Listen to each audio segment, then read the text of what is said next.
તો આવો ખેડૂત મિત્રો, આપણે મળીએ અમિતભાઈ નેટાપિંગ કંપનીના એગ્રોનોમિસ્ટ, જે અમને 2009થી અત્યાર સુધી સર્વિસ પૂરી પાડી રહ્યા. તો આપણે ખેતરમાં આવતા અલગ અલગ રોગો વિશેની સ્થળ ઉપર રૂબરૂ મુલાકાત લઈએ.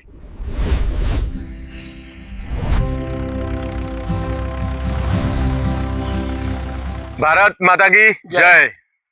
ખેડૂત મિત્રો, અમને ટપક શું હોય અને ખેતી કઈ રીતે કરવી એની સંપૂર્ણ માહિતી જો અમને સૌથી પહેલા જો મળી હોય તો અમારા અમિતભાઈ પટેલ એગ્રોનોમિસ્ટ નેટાફિંગ કંપનીના, જેમને અમને 2009માં માધુપુરામાં અમને ડ્રીપ ઇરિગેશનની થી કયો પાક લેવાય અને કઈ રીતે એનું ઉત્પાદન વધે અને ઓછા ખર્ચે વધુ ઉત્પાદન થાય એની સંપૂર્ણ માહિતી અમિતભાઈ અમને આપેલી. તો આજે અમારા ગામની મુલાકાતે આવ્યા તો અમે બીજા પાકોની પણ ચર્ચા કરીશું. અને એટલી માહિતી જ નહીં, ખેડૂતને ક્યારે કેવો પાક વાવવો અને કેવી રીતના વાવવો એમના સ્થળ ઉપર આજથી મને તો ખબર છે કે મેં 2009માં જ મેં આ ટપક સિંચાઈની શરૂઆત કરી હતી. તો એમને વારે ઘડીએ આપણા પ્લોટ ઉપર આવી અને એમને જાતે નિદર્શન કર્યું છે અને આને શું તકલીફ છે એની માહિતી એમને આપી છે. આજે અમે જે કઈ છીએ જાગૃત ખેતીમાં, તો એ ડ્રીપ કરીને છૂટી નહીં ગયા, એ ડ્રીપ કરાવીને આપણને છોડી નહીં મળ્યા. એ અત્યાર સુધી પણ આપણે સર્વિસ આપી છે, તો પણ અમારી સાથે જ છે, હાલે પણ આ સર્વિસ આપી રહ્યા. એ આપણા માટે બહુ મહત્વની વસ્તુ હોય એમની. તો અમિતભાઈ, આ વરિયાળીની અંદર અમે આટલી તકેદારી રાખીએ છીએ.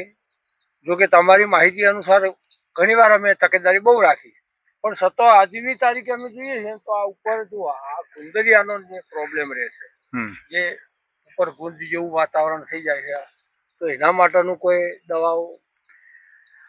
ગુંદરીઓ આ ફાર્મ ઉપર તમે આ વરિયાળી વાયા ચેડી મારા પ્લોટ ઉપર તમે આ ત્રીજી વખત મુલાકાત લીધી અને તમે કીધું કર્યું એટલે હાલ લગભગ બીજો કોઈ કાળિયો કે જે ચરમી કીએ એવો તો રોગ નથી, પણ આ થોડોક સાકરીઓ છે.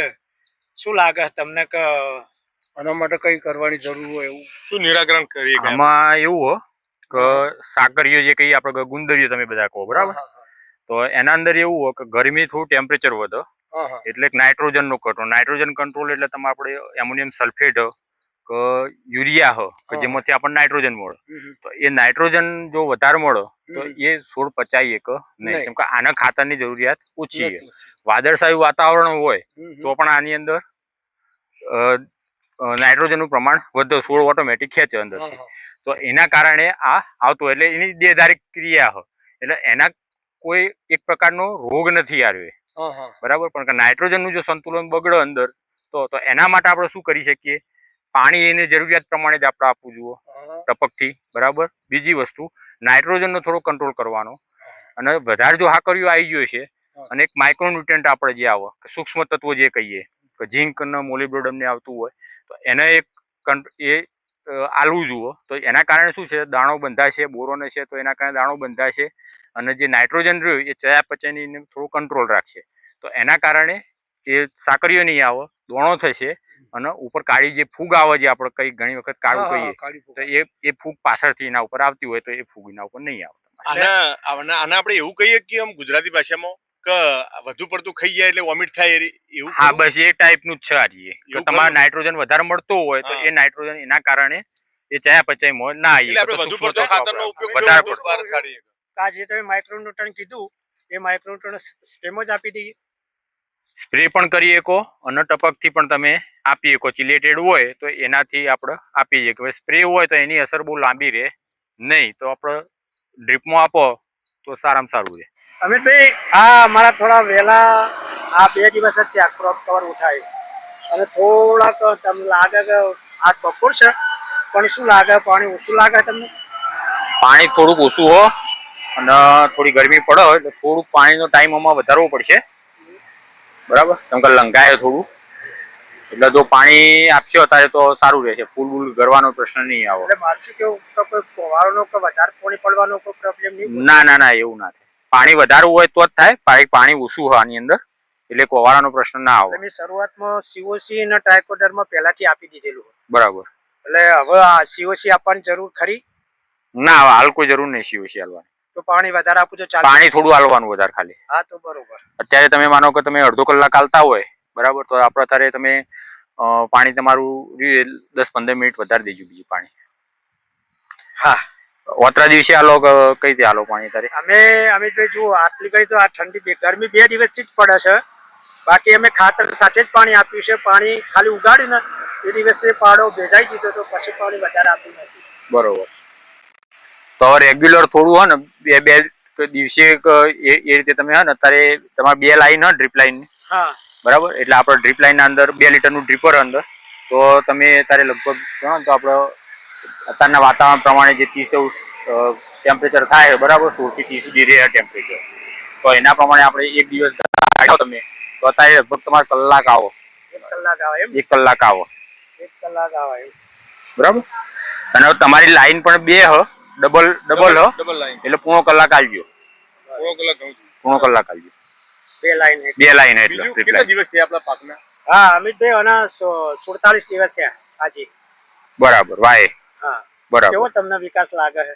વિકાસ બરાબર હ. અને હવે થોડી ગરમી પડી છે ને એટલે થોડા વેલા ભરાઈ જશે આ તો બધું. બરાબર. અઠવાડિયામાં ઘણો બધો વિકાસ થઈ જશે. સ્પ્રે આપ્યો નથી ઉપરથી. હાલ તો જરૂરી નહીં અંદર, કેમ કે કોઈ રોગ જીવાત અંદર છે નહીં. પણ તમારે ત્યાં થીપ્સ નું એવું પ્રમાણ આવશે થોડી ગરમી વચ્ચે એટલે તો આપણે સારી કંપનીનું થાયોમિથાક્ઝામ જે આવો હા એક તારા જે કહીએ આપણે એ તમે આપી શકો. બરાબર. 10 ગ્રામ પંપે લઈ અને એક લઈ લેવાનું અને એક ફંગીસાઇડમાં M45 તો એન્ટ્રાકોલ લઈ લેજો એક વખત તો પણ ચાલશે. અને માઇક્રોન્યુટ્રન્ટ તમે આપણે ડ્રીપમાં આવી જશે. શેડ્યુલ પ્રમાણે આવ્યા છે. જે આપણે શેડ્યુલ આપણું જે એના પ્રમાણે આપજો એટલે વાંધો નહીં. શેડ્યુલ પ્રમાણે આવે છે. પછી એમાં જે આપણે એવું લાગે વાતાવરણ પ્રમાણે ગ્રોથ પ્રમાણે એવું લાગે તો એમાં થોડું ચેન્જ કરવાનું થોડું ઘણું 10-15%. આ છોડ પ્રમાણે તમને લાગે કે કોઈ વધઘટ તો નથી પડી ગયું? ના, અત્યારે વિકાસ બરાબર જ છે, કમ્પ્લીટ જ છે. બરાબર. ગ્રો કવર હવે ઉઠાઈ લીધું હોય એટલે હવે એનો ટેમ્પરેચર આવી ગયું એટલે વાંધો નહીં આવે. વેલા તમારા ભરાઈ જશે આની અંદર. હવે અમિતભાઈ આ તો છોયલો છે એટલે થોડું પડી છે પણ તમને આમાં કોઈ લાગે આ ડુંગળીમાં? ડુંગળી તો આમ કમ્પ્લીટ હ, પણ મેન જે આપણે જે કહીએ કે ભાઈ ફૂગનું આવે થોડું ઉપર તો ઘણી જગ્યાએ તમે જોઈ શકો ઉપર થોડી ડુંખો બળી હોય એવું લાગે. બરાબર. તો એમાં એક થીપ્સના કારણે થાય કે જે લેટા પડ્યા હોય ઉપર ટપકા જેવું દેખાતું હોય એમાં, અને આ જે ઉપરથી ડુંગ પડે એને આપણે જાંબુડીઓ કહીએ કે ભાઈ જાંબુડિયા ટાઈપનો આવે કે જે ઉપરથી પત્તા સુકાતા નીચે આવો. તો એના માટે આપણે ફંગીસાઇડ જે આવો એ બહારનું જે નેટિવ આવો એ નેટિવો તમે લઈ શકો, સાફ લઈ શકો, કોન્ટા પ્લસ હેક્ઝાકોનાઝોલ જે આવતું હોય એ પણ તમે અંદર લઈ શકો. તો એ 15-20 દિવસના ગાળે જ્યારે હવામાં થોડો ભેજ હોય તો એ વખત છાંટીએ આપણે તો એ વખત આ પ્રશ્ન આવો નહીં. કેમ કે મૂળ શું કે હવામાં ભેજ થાય અને ગરમી થોડી થાય તો આ પ્રશ્ન થોડો આવવાનો ચાન્સ વધી જાય. તો આના ચિપ્સ માટે તમે એક તારા લઈ શકો. ફિપ્રોનિલ આવે જે આપણે જે રિજેન્ટ કહેતા તો એ પણ તમે લઈ શકો. નંગા સાથે થોડું સ્ટીકર રાખવાનું એટલે કેમ કે એનું પત્તું ગોળ આવે એટલે દવા ઉપર રહે નહીં તો એનો સ્પ્રે રહે અને ચોંટી શકે. અને પાણીનો થોડો કંટ્રોલ હોય બરાબર તો એના અંદર પણ આપણને રોગમાં ઘણા બધા રોગો આપણે જીવાતના આપણે ગણીએ તો લગભગ 80 થી 90% પાણી ખાલી આપણે કંટ્રોલ કરીએ તો એના અંદર પણ આપણે બચી જઈએ રોગોમાંથી. પાણી જેટલું પાકને જરૂર હોય કે વાતાવરણ પ્રમાણે હોય એના પ્રમાણે આપણે આપવું જોઈએ. તો અમે મારો એક પ્રશ્ન છે કે આપણે ઓને ચારામાંથી અમે ટપકમાં આવ્યા બરાબર. પહેલા ચારા છૂટા પાણી પાવતા હતા. હવે અમે તમે જુઓ આ નેટાફિંગ કંપની અમે ડ્રીપ પદ્ધતિથી વાવીએ એમાં વચ્ચે અમે બેડે કર્યા. બેડ ઉપર એ વાવેતર હાલે છે. પણ હવે મારું એવું કેવું છે આગળના સમયમાં મેં એવું વિડીયોમાં જોયેલું કે મલ્ચિંગમાં કેમ ડુંગળી ના થાય? જો મલ્ચિંગ થી કરીએ કહો તમે ડુંગળી તો એના જેવી કોઈ વસ્તુ નથી અત્યારે. બરાબર. મલ્ચિંગ ના થાય તો નિંદામણ ના થાય, તમારું પાણી અંદર જળવાઈ રહે, બધા અંદર ઓર્ગેનિક કાર્બનનો રેશિયો વધે અંદર. તો એના કારણે શું થાય કે એનું બેસાડ એની સાઈઝ અને એક હરખી સાઈઝ આવે આપણો ગ્રેડિંગમાં. તો એના કારણે મલ્ચિંગના કારણે એરિયો આપણને થોડોક ખર્ચો વધારે થાય આપણો વિગત 12 થી 13,000 રૂપિયા વધી જાય આપણા. પણ એની જે ક્વોલિટી આવે એ ક્વોલિટી એક નંબરની આવે જે બજારમાં તમે મૂકો એટલે તમારે ફટ કરતી જતી રહે. બસ મારો એ જ પ્રશ્ન. અને એના અંદર તમારું પાણી પણ આપણે મલ્ચિંગ હોય તો 15 થી 20% જેવું આપણે પાણી બચાવી શકીએ વધારાનું જે ડ્રીપથી આપણે બચાવીએ એની કમ્પેરિઝનમાં. એ સિવાય બીજા રોગને આપણે જે ખાતર ને બધું રહે એ બેડમાં જ રહેવાનું અને જમીન પોચી રહેવાની એટલે એને ઓક્સિજનનું પ્રમાણ મળે એટલે એની સાઈઝ બાઈઝ ને બધું તમને સારું. આ એરંડાની અંદર નાના કાતરા પડી ગયા હતા અને આ પત્તા છે ને એકદમ આવે ઝાડ માળિયા થઈ ઈયળ ગયેલા. ઈયળ ઈયળ છે, આપણે ઈયળ કહીએ, કાતરા બરાબર. કહીએ, તો આ પત્તા ઝાડ માળિયા થઈ ગયેલા છે. એના માટેની કોઈ દવા? આમાં તમે વાતાવરણ જે બદલાણું હમણાં હા. ગરમી સળંગ થવા માંડી ઠંડીના જગ્યાએ હા હા એ, અને બીજું થોડું હવામાં ભેજ પણ વધારે, હા તો એના લીધે કાતરા આવેલા. હા. તો કાતરા માટે તમે એબામેક્ટિન કરીને જે દવા આવે ટેકનિકલ, હા હા એ તમે આમાં 10 થી 15 ml લઈ અને સ્પ્રે કરવો પડે. હા હા બીજું એક તમે ટેકનિકલ પ્રોફેનો પ્લસ સાયપર આવો, હા એ પણ લઈને તમે અંદર મારી શકો. અને ક્લોરો પ્લસ સાયપર આવે એ પણ તમે અંદર આમાં મારી શકો, તો પણ રિઝલ્ટ સારું મળશે. એટલે મારો કહેવાનો પ્રશ્ન એ છે કે આની અંદર આપણે પંપ લઈને જતા ફાવાની, તો ટપકમાં આપવાની કેવી કોઈ દવાઓ ખરી કે જે ટપક- કાતરા માટે? ટપકમાં પણ અસર કરી આપી શકાય, પણ ટપકના અંદર હવે શું થયું, પાક મોટો થઈ ગયો હો, હા હા એટલે હવે જે દવા જે ઉપર ચડવી જુઓ છે અસર, હા હા એ એટલી આવો નહીં. નહીં. બરાબર, એટલે તમે ડ્રીપ થી ના હાલતા સ્પ્રે થી કરીએ કે તો તમે તમારી જો વધારે ડ્રોન જલ્દી result કોઈ હોય તો હા, એમાં હા. રિઝલ્ટ સારું મળે ને ઓછી દવાએ સારું કામ થાય. તો ડ્રોન થી દવા છંટકાય. તો ડ્રોન થી કરો તો વધારે બેસ્ટ રહે. બરાબર. તો દવાથી તમે એનાથી શું કરતા. ખેતી છે જે ખેડૂતો મોટા છે, ઇવન જેમ કે કોઈ પંપ ઉપાડવો નહીં, આ તો અમારે પંપ આવ્યો. આ એ રોગ તો જીવાતો વાતાવરણ શું બદલાય તો રોગ જીવા થવા તો એના માટે કરવું પડે. નકર સારું ખેતી જે કરવી હવે. નકર આયેલું માલે આપણો જતો રહે હાથમાં હા, આયેલો. જતું રહે. તો જે અત્યારે આપણે જે રોકાણ કર્યું હોય અંદર ખેતીમાં, તો આપણને નફો મળે નહીં. તો એ જે એની સ્ટેજ હોય એના પ્રમાણે આપણે મારવું. આપણે જે એરંડા જોયા સાહેબ, હા એના અંદર જે તકલીફ હતી ઈયળની, હા એવી એવી આ મારા મકાઈમાં હું છેલ્લા 2-3 વર્ષથી વાવું છું. બરોબર. આપણા નેટાફિમની ડ્રીપ જ છે તમારી કંપનીની, લગભગ 2009 થી, પણ એના અંદર આ ઉપદ્રવ મારા મકાઈમાં જોવા મળ્યો. આ એક ગાબમાળાની ઈયળ કહેવાય અંદર, કે જે ડુંખમાંથી આવે છે, પત્તું નીકળતું હોય મકાઈનું. કુણી પુંપળ. હા, કુણી પુંપળ જે અંદરથી નીકળતી હોય એમાં અંદરથી પેઈ ગયેલી હોય. તો આના માટે સિસ્ટેમિક દવા જે આવો, ખાસ કરીને જે કોરાજન, એબામેક્ટિન, એ તમે મારો તો આનું રિઝલ્ટ સારું મળે. એક કાર્બોસલ્ફાન કરીને આવો, એ પણ તમે આની અંદર મારી શકો, જેથી અંદરથી ગેસ થશે, અંદર દવા જશે, ઉતરશે પૂરી, છોડમાં પૂરી ફરશે, તો એના કારણે અંદર જે દવા ડાયરેક્ટ અડશે નહીં તો એ મરી જશે અંદર. તો એમાં લાંબા ટાઈમનું તમને નિયંત્રણ આની અંદર મળશે. Thank you. આપણે અલગ અલગ પાક વિશે તો માહિતી લીધી, પણ હવે તમે આયા છો તો અમને એક માહિતી હારી આપો કે ઘઉંની અંદર આપણે સારું બિયારણ વાપર્યું, ટાઈમે સમયસર પાણી આપ્યું, બધું જ કમ્પ્લીટ થયું, પણ સારું એક આ દોણો કાળો પડી જવાનું કારણ, જે પાછળના ભાગમાં કાળો પડી જવાનું કારણ, એ કયો રોગ કહેવાય? એ શેના કારણે થાય? એનો શું ઈલાજ? એ ઘઉંના અંદર એવું હોય કે આપણે જયારે હવામાં ભેજનું પ્રમાણ વધી જાય, અને આપણે ઘણી વખત જોતા હોય ભાઈ ઠાર પડો, બરોબર, તો ઠાર પડ્યો હોય તો એના અંદર ઊંબીમાં અંદર ભરાઈ જાય, પાણી પડ્યું હોય એટલે. બરાબર. એટલે એના કારણે ઘેરું નામનો જે રોગ આવો, એ રોગ આવતો હોય. તો એના માટે આપણે જોઈએ તો ભાઈ તો સલ્ફર એક આલવું જુઓ જમીનમાં, તો જેના કારણે ઠારનું પ્રમાણ ઓછું થઈ જાય. બરાબર. બીજું તો આપણે ફંગીસાઇડ, સાફ મેંગો જેબ, એ તમારે એનો એક સ્પ્રે કરવો પડે, તો એના કારણે એ આવે નહીં. અને બીજું એક હોય કે ઘણી વખત બિયારણ હોય, તો બિયારણના અંદર પણ એના જીવાણુ અંદર હોય, તો એ આપણે ઊંબી વખત અસર કરતા હોય, તો એના કારણે પણ ઘેરું આવતું હોય.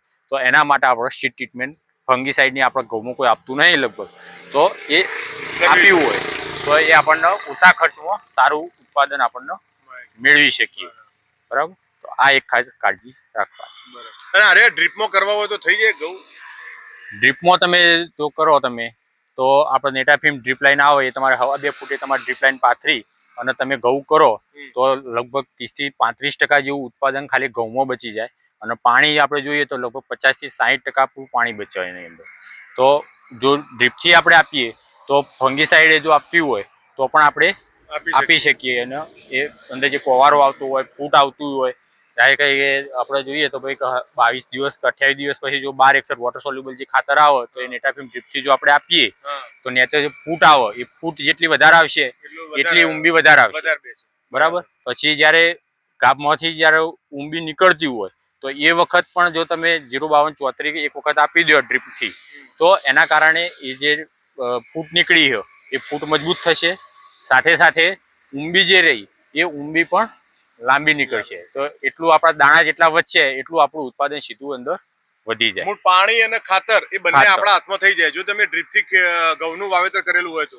હા, તો તમે ઉત્પાદન પણ આપણે લઈ શકીએ, એ પણ ઓછા ખર્ચમાં ઘઉં સારામાં સારા આપણે. બીજો એક ફાયદો મારા ધ્યાનમાં આવ્યો કે જો ડ્રીપથી આપણે ઘઉંનું વાવેતર કરીએ તો જે અત્યારે હાલ છેલ્લા સમયમાં પડવી જવાનો જો સંભાવના વધારે હોય, હા, કે ઘઉં પવન ચાલુ થઈ જાય, પડી જાય, તો એ આપણે ડ્રીપથી કર્યા હોય તો આપણે ડ્રીપથી કર્યા હોય જોથો પડેલું હોય તો એ ઘઉં કદી પડે નહીં. જો આપણે ઓછા પાણીમાં ચાલી જાય. બરાબર. તો પાણી ઘઉંમાં થોડું પાણી વધારે જુઓ. પેલું આપણે પાણીને દરરોજ જેટલું જોતું હોય એ પ્રમાણે આપણે આપીએ અને મૂળના વિસ્તારમાં જ આપીએ એટલે આપણે જમીન પણ ના બગડે અને આપણે સારું એવું ઉત્પાદન આપણે મળી શકે. ફુવારા સિસ્ટમમાં સાહેબ હોય કદાચ ફુવારા સિસ્ટમમાં તમે કરેલા હોય ઘઉં તો એના અંદર તકલીફ એક જ થાય કે જે મેં વાત કરી કે પાણી જે આપણે ઠાર પડો તો પાણી અંદર ઊંડીમાં ભરાઈ જાય તો એ ઘેરું આવવાનો થોડો પ્રશ્ન વધી જાય. જેમ કે એનું વાતાવરણ જે માઇક્રો ક્લાઇમેટ રહ્યું એ એના અંદર ફૂગના ફેવરેબલમાં આવી જાય કે હ્યુમિડિટી એટલી જે રહી ભેજનું હવા એ વધી જાય તો એ આવવાનો ચાન્સ થોડો વધી જાય. બાકી ઘઉંના અંદર પણ આપણે ફુવારા લગાવવા હોય તો લગાવી શકાય, પણ પાણી બચાવવાનું જોઈએ કે દવાનું જોઈએ કે ખર્ચની બાબતમાં જોઈએ તો ફાયદો ડ્રીપથી થાય. એમાં એક થાય મારા ધ્યાનમાં કે જો ફુવારાથી તમે ઘઉં વાવેતર કર્યું હોય તો એમાં એક ધ્યાન રખાય કે દિવસના તડકાના સમયમાં એનું પાણી આપવું. હા, તડકાના પાણી કારણે પાણી તડકાથી ઉડી જાય. એના પછીના સમયમાં તડકો આવે પાણી વધારે ટાઈમ સુધી રહે નહીં. Okay, thank you.